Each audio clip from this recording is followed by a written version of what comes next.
Rev up your engines!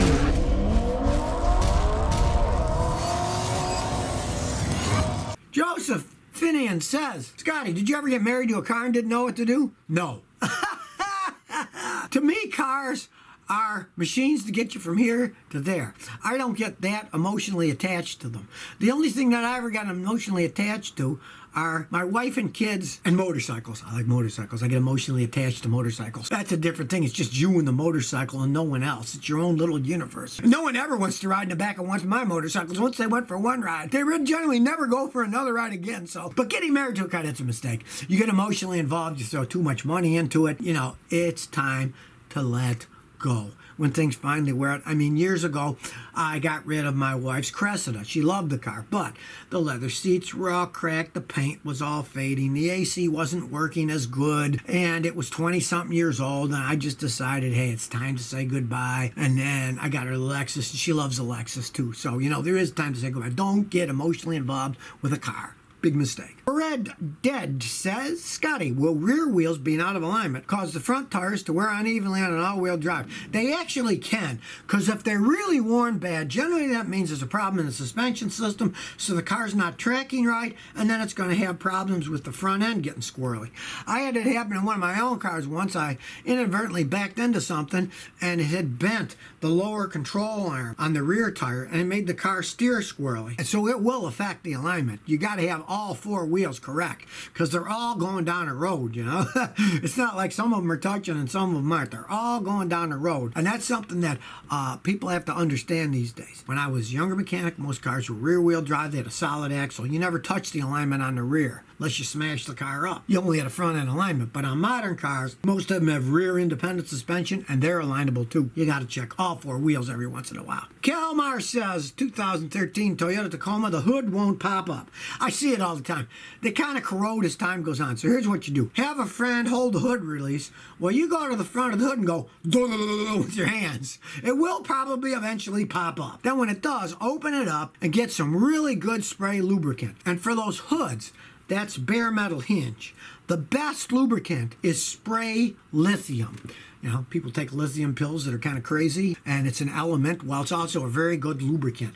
You get a can of it any place, auto parts stores, hardware stores. It's called Spray Lithium Lube, and it's great for metal-to-metal lubrication like in a hinge. Now, let's hope that your cable isn't broken. Then you're going to either have to take some of the grill out or crawl under the bottom or pay a mechanic like me to do it and get giant long tools and whack and pull until we pop the hood open, and then we got to replace the whole assembly with a new cable and everything. But a lot of times just beating on it and then lubricating it'll fix it. Oliver Madsen says, Scotty, how can I tell you if I need to replace engine mounts on a Honda Civic? All right, when engine mounts wear, if you start an engine, it'll often pick it up a little and bop it down, so you hear a clunk clunk. Or if you accelerate hard, you'll hear a clunk clunk. Professional check of motor mounts on any car, Honda Civic, whatever. You get yourself a jack like I have, the big roller jacks. Then where the cup is that lifts it, put a piece of 2x4 and then gradually jack up on a hard part like the bottom of the transmission. And what you do is have somebody else jack the jack and watch. And if you see the motor starts rising with the transmission and the body doesn't immediately follow, it means the motor mounts are breaking, because as you jack it up, the motor will start to lift out of the place that it's set in, but the frame of the car won't move yet until you get even higher. Then the whole thing will move up. And then if you let it down again, it drops down, and then you slowly jack it up and you see the engine's moving up, but the car isn't. You know the motor mounts are broken. That's a real good test that anybody can do with a floor jack. I got a video on that too if you want to see how to replace motor mounts on your car. It shows you the whole thing, how to check, even how to bolt them in and out. Baldo Silva says, Scotty, what do you think of the old diesel Mercedes such as the 240D and the 300Ds? I used to work on those all the time back in the 80s. I had a lot of customers with them. Now, the 240Ds, they were turds. They couldn't get out of their own way with that four-cylinder diesel engine. But if you had a standard transmission, they could last forever. I had a customer who had one that had 550,000 miles on that thing, and it was still running strong. They were strong engines. And the 300Ds, they had a little bit more horsepower, but what was popular with them was when they went to the 300 turbo diesels, when they turbocharged them. Then they had a reasonable reasonable amount of power, and yes, they could last forever. Nothing like the modern stuff, because back in those days, they didn't have any pollution controls on the diesels. And if you see any of those going these days, you'll probably see them when they're going up a hill and they step on a gas. Black smoke comes flying out of them. Well, the new diesels don't do that, but the new diesels are all computer controlled. They cost a fortune to fix. They don't last nearly as long as those old ones did. That said, if you're thinking about buying one of those old things, most of them are worn out and they're not any good anymore, and a new engine's going to cost you $7-8 grand. So, unless you get one that's got real low mileage and runs good, I'd stay away from those unless you're a mechanic yourself. Angel Reagan says, Scotty, what are your thoughts on a 1996 Acura Integra? I'm thinking of getting one. Okay, Acura Integras were great little four-cylinder zippy cars back in the day. Fun to drive around, but it's now 24 years old. Don't pay much for one. It's not a collector's item. It'll never be worth a whole bunch of money. I've had customers buy them for a cheap price and use them for a fun car to drive around it. But don't think you can go buy one of those that old and put 15, 20,000 miles a year on it, because it will probably fall apart in front of your very eyes. If you're going to buy one of those and drive it for a little bit of mileage each year, keep it as a knock-around car, maybe a drive back and forth to work car, go right ahead. But don't pay too much money. And if they do have an automatic transmission, that's their weakest points. You want a mechanic like me to test it out before you buy it. You don't want to put a whole bunch of money into one that's got a bad tranny. Rebuilding the tranny on one of those things can be $3 to $5 grand. It's more than the car's worth by far. So you don't want to get involved in that. Aldo Vieira says, why is there so much white smoke coming out of my 1995 Miata? Okay, white smoke can be a few things.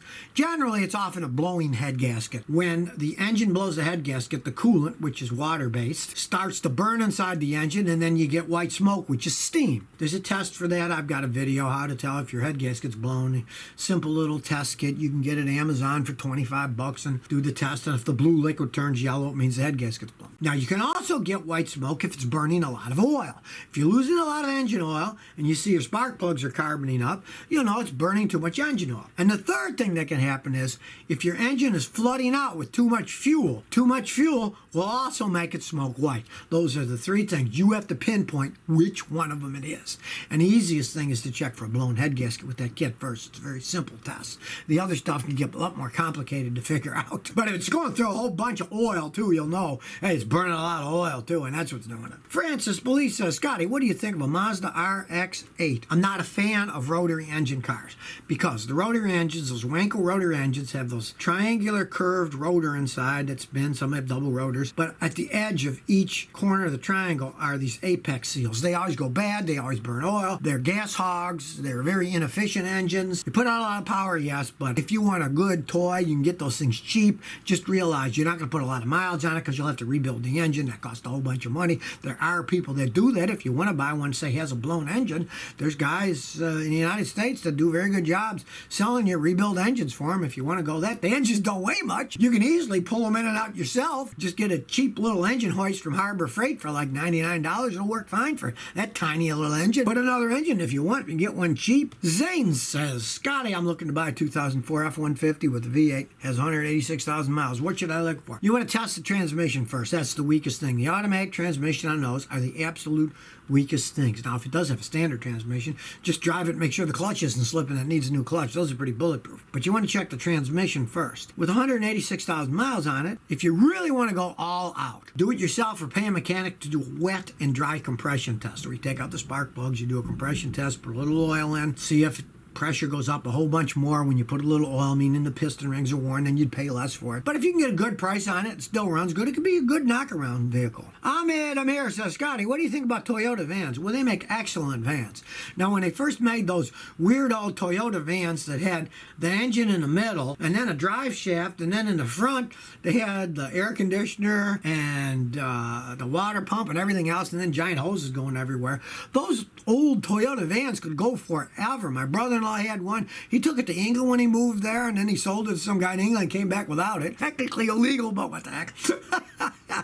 And the Sienna vans, they can run forever. I get customers buy them. They get 300,000-400,000 miles out of them. They're excellent vans. Now, you buy a brand new one, they're not cheap. They're not giving them away. You want to buy something that's going to last for decades, that's the van you would want to buy. And if you can get a good used one that doesn't have too many miles on it, there's nothing wrong with buying them used. I have customers buy those things used all the time. Sometimes they'll buy an old one that's got 150,000 miles, pay $2-3 grand for it, be driving it 10 years later. They're great vans. So if you never want to miss another one of my new car repair videos, remember to ring that bell.